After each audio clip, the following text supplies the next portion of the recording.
Hey everyone, my name is Zach. I'm a 22-year-old competitive boulder from Canada, currently living near Frankfurt, Germany. Welcome back to the COMPCLIMB training series, where I record most of my training, provide in-depth analysis of every session, and just chat about climbing with an emphasis on competition. So now, the real ones are probably wondering why I said most of my training opposed to the normal all of my training. And that's because I've started to realize this in the past couple of weeks, and I sort of the nail in the coffin was today, where on today's day of training on the schedule, we have our mock comp session in the morning, like our comp simulation, and then we do our workout in the evening. So when I went to do my workout in the evening, it was especially at Boulder House, it gets really pretty crowded in the gym, in the afternoon and in the evening. And it's super invasive often to pull up my tripod and film workout. And meanwhile, this smallish workout space is just filled with people, and I don't want to point the camera at people all the time. And I never know who doesn't want to be on camera, and I always try to optimize for not including people in the shots when I can. So not only is it really actually kind of invasive to do to film my workouts all the time, especially when we do them in the afternoon and the evening, but it's also just it's just not interesting. It's the only kind of training of mine that is always the same, and it's once you've seen the first workout of a training cycle, it's just boring to watch after a while. And I find it's the one bit of training I'm not motivated to film, and it's not interesting. So that being said, I'm not saying that I'm never going to film my workout again. That's basically the biggest, the main change I'm making to the series is when I say most of my training instead of all of my training, I'm probably just going to stop filming the workouts all the time. I'll film them every once in a while when it's relevant or when there's something interesting or something to talk about. Because obviously in the past, I've been putting old clips of my climbing on the screen, and the workout has almost been B-roll in the background, and then it's I may as well make a dedicated video to old videos at this point. Also, I'll just pause this thought and say right now, look at my right foot on this foothold. So this is going to be my tip of the day. So obviously we're doing a mock comp here at Studio Bloc. Our first comp simulation that we've done since we've been making the COMPCLIMB series. So I got 4 boulders on the program. We started off with this one, which took a couple tries. It was pretty technical. It was a good one to sort of start off on with these trippy, slippery feet to get in my head already. And my right foot, what I did, on my first try, I was just trying to stand on the top of one of these super slippery footholds, and it was really hard to do the move. But something that I did on my second try, which helped me stick the move, which is a really good technique you can use for your feet on, it actually really applies to triangle volumes or any sort of just volumes in general, even diamonds as well. Instead of stepping on a slippery surface that is hard to trust, you can actually step on the crease or the seam of a volume. And the reason that can be better is because it's actually sort of a less of a slab, more of an incline. It sort of protrudes more, the seam of a volume, and it can be less slippery to step on. Even though the surface area is way less, it's obviously just the seam of a volume or a feature like that foothold I was stepping on. Because it's actually protruding more than just the normal slab or face of the volume, it can be way more solid to stand on. And that's what I did on that foothold at the start that helped me trust that foot way more, and it felt a lot better to do that move. So that's the tip of the day. You can stand on the seam of try standing on seams of volumes all the time, and that can really help instead of standing on the slippery face. And then I also want to mention here, this has to do with the title and thumbnail, obviously. This boulder, so this is a boulder by Yasha. He was featured in the setting video that we did a little while ago. He's awesome. He's putting up some great boulders, and what he decided to do with this set is set a replica of Floatn, the boulder that in Japan, it's what is it, the hardest boulder in Japan is V16 or something? Is it 17? No, 16? I don't know. Anyway, I think it was Ryuichi who got the first ascent of it. So this sort of beginning sequence is trying to mimic the sequence on the boulder, which is where it's got the infamous, campus rows cross down, this move here that we're doing. And obviously this is a way easier version. This is not, this is the V10 version of Floatn, but the sequence at the beginning here is the same. I don't actually remember what the sequence at the end of the boulder was in real life, so I don't know if this is similar or not, but I just know that this sequence, it's very famous. So this boulder is our second boulder of our round, and this was actually a nice, a really clutch top in the round. This one was hard. This was my last try, obviously, and I had to dig deep. And I actually found myself using sort of a tangible tactic that it's one of my most helpful tactics that I use in my 5-on 5-off rounds to help me sort of calm down and get in the zone and be able to climb a bit more loosely. And I find that I really have to practice this while I'm doing my simulations leading into an event to really start remembering that I got to do this all the time and really remember how well it works. And this technique is simply my arm swinging. You'll notice on that last try, I sort of stood behind the wall and looked at it and swung my arms a bunch. And the reason this is helpful for me is because this is often what I just do when I'm projecting a boulder. It's something I like to walk up to a project, especially like on a spray wall, when I'm having a spray wall session and I'm about to try like a project at my maximum capability. I often go and I stand for about 30 to 40 seconds. I just sort of swing my arms. Not only am I getting blood to my arms and it's like actually good physically, but it also just gives me just a nice moment of like really staring at the boulder, like getting in the zone, like just really getting into a good, getting psyched up. And just the fact, the movement of like my arm swinging just helps my body just get really psyched up. I don't know why. It's like a sort of a physical reaction that happens. And whereas if I was just like get right up sitting off the mat and go and try the boulder right away, maybe I didn't have that time to like set myself. But anyway, the moral of the story is that this is something that I do in training, and that this developed even just naturally. I didn't intentionally start like swinging my arms and like taking my like 30 to 40 second time to set up for a project. I didn't start doing that intentionally. That's just what my body started to do naturally. And so the reason that it's effective to do this in 5 minutes is because I'm taking this sort of thing that I naturally developed and feels very natural and comfortable for me to do, and I'm putting it in the 5 minutes, and I'm making sure I emphasize it there. And what this does is it sort of grounds me, and it just really helps me. Like it's crazy. As soon as I start doing this at 5 minutes, it can actually sort of take me out of the 5 minute round and put me into a training environment. And it can be so comfortable. It's like, let's say you have a song that you just associate with something. It's like, oh, I associate the song that I really like with this time in my life where I was doing this or blah, blah, blah. And it can invoke that sort of feeling of comfort or like nostalgia. And it's this same sort of effect, which is what I get from like even just a simple arm swing. It's sort of like all of a sudden, the movement starts to make my brain associate this sort of feeling with comfort and like, okay, I'm training. Like I'm just going to go try this boulder and I know how to climb. It's just climbing. It's just training. And when you feel at home and you feel comfortable, that's when you do your best in these 5 minute rounds. So this tactic is a very tangible thing that I just do. And I noticed it on that boulder like that we sent, the Floatn replica in 5 minutes. I'm like, wow, yeah, I'm ready to go now. I feel good. And I went and I sent it. So this is a great, I wouldn't necessarily recommend just to go start doing this arm swing thing. Like that's not the moral of the story. The moral of the story is like, try to find something tangible that you can use to ground you during your 5 minute round. And it can really help you be calm and relaxed and execute better in your 5 minutes. So that third boulder we were not able to do. That one was really hard. I can't wait to go try that again. So I worked the boulders that I didn't send for a little bit after this mock comp. But I wasn't able to do that black one today. I definitely want to get back to that. It was a really cool technical boulder. I was actually a little bit fatigued on this day of training as well, because the previous day we had like a whole high volume of bouldering that we did. And I was definitely feeling like on that little micro crimp that we were jumping up to, the fatigue in the fingers, I needed a bit of freshness. So our last boulder of the day was this slab here, the 6. And this boulder, oh my goodness, I need to go have a conversation with like Yasha and Andy and Josh and ask them what we're supposed to do here. This 5 minutes, I just could not figure anything out. You'll notice me like staying on the wall for so long to like half committing to things. Like this is also something that this is where like the competitor in me comes out. Like when I'm like doing a comp simulation, I climb like this. You'll notice my attempts don't usually look like this in my regular boulder sessions. I'll just like try something and then fall. But here you see I'm like half committing to a bunch of things, testing out a bunch of positions, seeing what works. And that's sort of what you have to do when you're competing as well. This is how you make the most of your attempts, and like you keep your attempts, you score your attempts as low as possible, is you test out positions without really committing to them. And once you get good at that, you can almost like protect yourself from some falls that would have normally happened by just like thinking, no, this isn't going to work. I have a really good idea that this move isn't going to work, and then trying something else.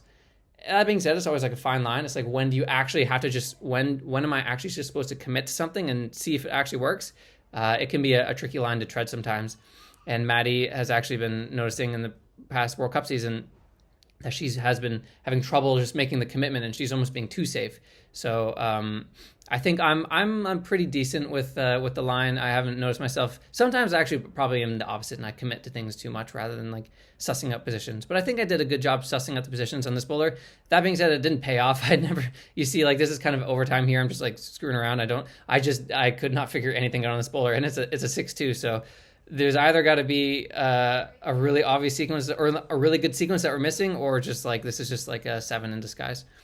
But I think it is the foot hop. I think like the little like crab pincer foot hop. That's probably it. I just didn't have like the sauce, like the maximum energy in just my whole body in general today. Like maybe if I had a bit more jumping power and stability, I could do the jump, but it would be pretty hard. But anyway, yeah, here we are, like retrying the boulders a bit after the round. Like the session that we have on the agenda for today is that I can rework and boulder a bit for up to 45 minutes after this comp simulation, and then that's the session. I really will try not to go overtime with this session. But yeah, let me just continue on what we were talking about at the beginning of the video. So yeah, I'm going to record, basically, I'm still going to record all of my training minus the workouts most of the time. I'll record workouts here and there when there's new exercises or there's something just sort of relevant that I should talk about. So for example, today I went to Boulder House after this training session to do my workout, and I did it. It was fine. I just didn't record it. And you know, it's actually like the whole idea with the COMPCLIMB series as well is that it's sustainable, and that's like what I'm always trying to prioritize. I love trying to like dish out the daily content, and we really are always trying to, me and Maddie are trying to make sure that this is as sustainable as possible. So one thing that I'm really noticing that's going to help with the sustainability is just not filming my workouts all the time. It gives me sort of like a nice little break as well, and it's almost like it just doesn't feel as natural to, like, you know, what I've been doing recently where I just like put the workouts in the video and then I go and I bring other clips of these boulders, and it's like, okay, what is this video actually like? Is it a workout video, or are we just talking about old boulders?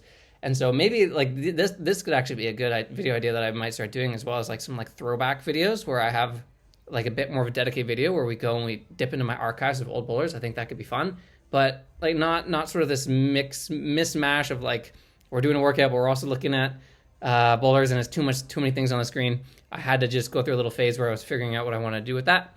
And what I realized is, yeah, we won't film the workouts anymore unless it's relevant. And then to even elaborate a bit further on that, what I think I might start doing as well is just because not filming the workout on some days might have the videos be like too short sometimes. But anyway, the moral of the story is that I think that you can also expect every episode is not necessarily always going to be a full day of training anymore as well. I might actually start doing, like, let's say we had one boulder session that was like action packed, and like maybe there were two boulder sessions in that day that were action packed.